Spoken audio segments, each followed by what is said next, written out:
Welcome to Hey, it's Carly Rae's Book Club. This is Book Hour, where authors will talk their latest novels, reveal their writing process, and walk us through a day in their life when writing. I'm your host, Carly Rae.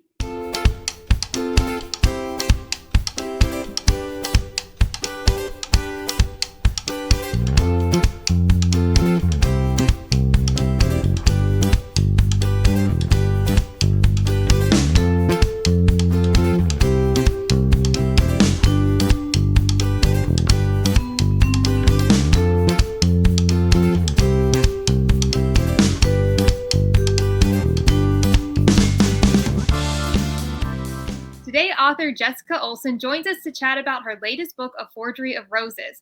We'll find out more about protagonist Myra Whitlock, how she came up with the plot, and if we can expect book 2. We'll find out more right after this.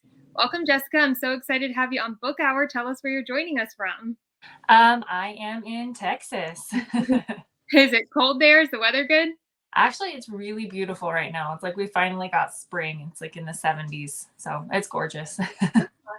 Now, A Forgery of Roses centers around Myra Whitlock. Tell viewers more about her special power and what they can expect from this book. Myra Whitlock is a portrait artist, and she has that she's called a prodigy in her world, and what that is she's got the magical power to be able to alter people's appearances and people's bodies with her paintings. So if she, like, for example, if she wanted to like give someone purple hair, she would just paint a portrait of them with purple hair and then they'd have purple hair. So yeah, but in her world, it's actually considered like a desecration because their god is like the great artist. And so it's like she's like using the god's power or whatever. And so she tries to keep her power a secret because it's considered blasphemous or whatever in her world. Now, how did you come up with the world building for A Forgery of Roses?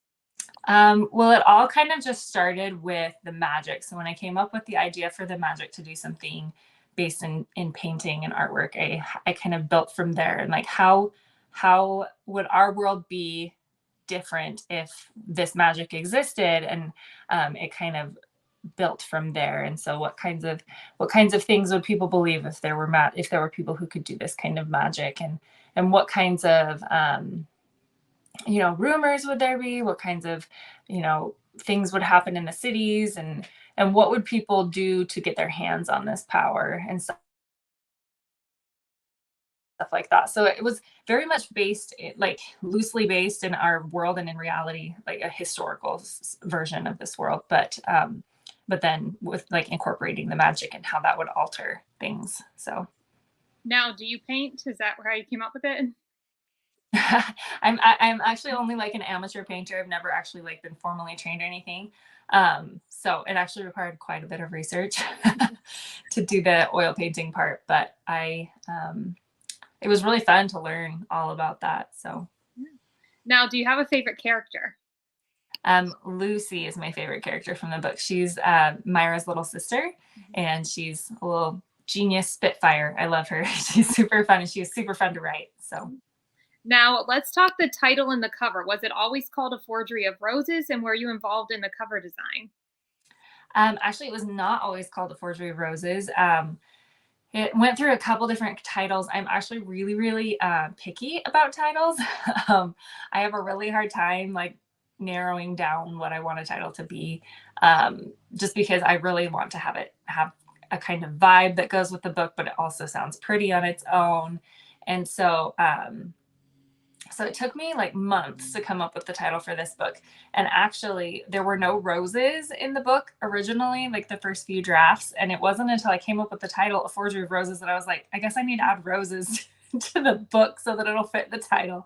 So it was kind of like a little, like I was just trying to think of things and I came up with that title, but it didn't super apply. So I decided to incorporate that imagery into the story. And it actually worked really, really well. And I feel like it should have been there from the beginning. It was one of those things where it was like, this was meant to be in the story. I just didn't realize it. And then as far as the cover design, it was actually my team, my publisher, they just sent it over. They said, okay, here we have a few options, but this one's our favorite. What do you think? And I was like, oh, I love that. I love that so much.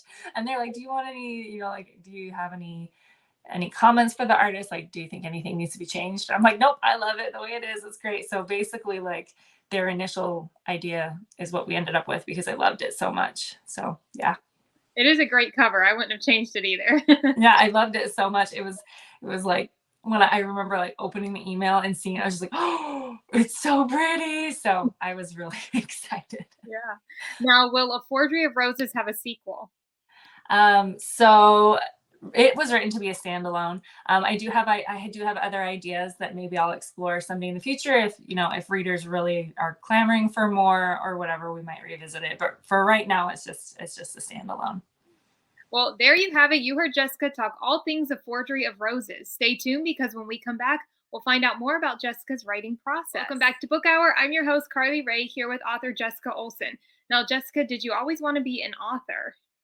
Yeah, I did. I remember when I was like 6, I started trying to like make books of my own, picture books and whatever.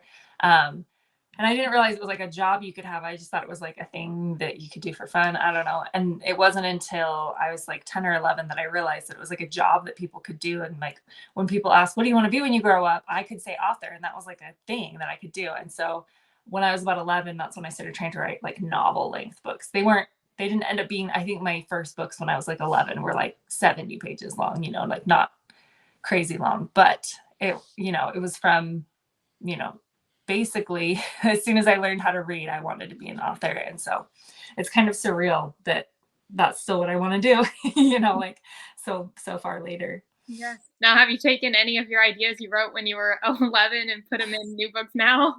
No, definitely not. Now, did you always want to write YA fantasy? Was that always the genre? Actually, no.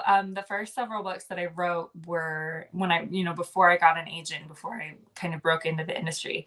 The first few books that I wrote were actually contemporary. They were YA contemporary. And I thought I didn't like fantasy for a really long time. Like in high school, I didn't really read any fantasy because I always thought that fantasy was just Lord of the Rings. And I like Lord of the Rings, but it wasn't speaking to me. You know what I mean? Like I read it once, I was good. I didn't want to read it again. Like, and it didn't like spark the imagination or anything for me. And I thought that's all that fantasy was. And it wasn't until college, maybe even after college, I can't quite remember when it was, but somebody recommended Throne of Glass to me by Sarah J. Maas. And I devoured it. And I was like, oh, fantasy can be like this. Like it can be anything. Like, and I like my whole world blew up and I started just devouring all kinds of fantasy. And it was like, oh, this is what I want to do. Definitely. So yeah, it wasn't always YA fantasy, but now I can never imagine doing anything else.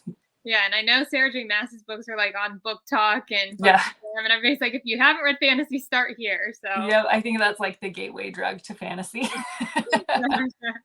Now, are you like a very organized writer? Meaning, like, do you outline everything, already know the ending, or do you write as you go? I'm definitely an outliner. I was not always that way, but it seems like with every book that I write, the more intensely I outline in advance, and it tends to make my drafts a lot cleaner, and it makes the revising process easier if I have a clearer vision from the beginning. And so, yeah, I'm definitely an outliner. I know that there are some people who get like really detailed to where they have like, whole files of like character Bibles, basically, like here, like all of the things about the character and all the things about the world and all the things about the magic. And I do have like notes, but they're not organized. So I'm like kind of in between organized and not. So I'm organized enough that I definitely do very thorough outlines, but not so organized that I have like, a whole like almanac of my world or anything like that. Now, when can viewers expect more books from you? Hopefully soon. It's been a little bit tricky with the pandemic, and I've had some stuff happen in my personal life that has put kind of the brakes on a little bit on some of my writing, but it's still happening, just slower than before. So I'm hoping we can see something probably either at the end of 2023, beginning of 2024, but stay tuned for an announcement at some point. Now, are you going to stick to YA fantasy, or are we going to get to see some of your other genres that you wrote before? For now, we'll probably stick to YA fantasy. I could see myself branching out into maybe writing thrillers or mysteries someday, because I've whet my appetite with Forgery of Roses with the whole murder mystery thing, and I loved it. So, But for right now, all my ideas are fantasy because I love magic. So for now, that's what you'll see. Well, Jessica, thank you so much for joining Book Hour. Before I let you go, tell viewers where they can find you on social media. The place where I am the most often is on Instagram, which you can find me at Jessica Olson 123, and that's Olson with an O-N. A lot of people accidentally put an E, but it's Jessica Olson 123, and that's at Instagram. I also am at the same handle on Twitter and TikTok, but I am on those far less frequently.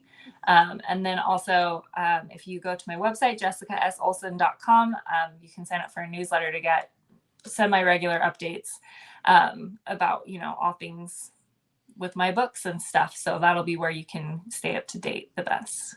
Okay, well, there you have it. Jessica's handles are also in the description below.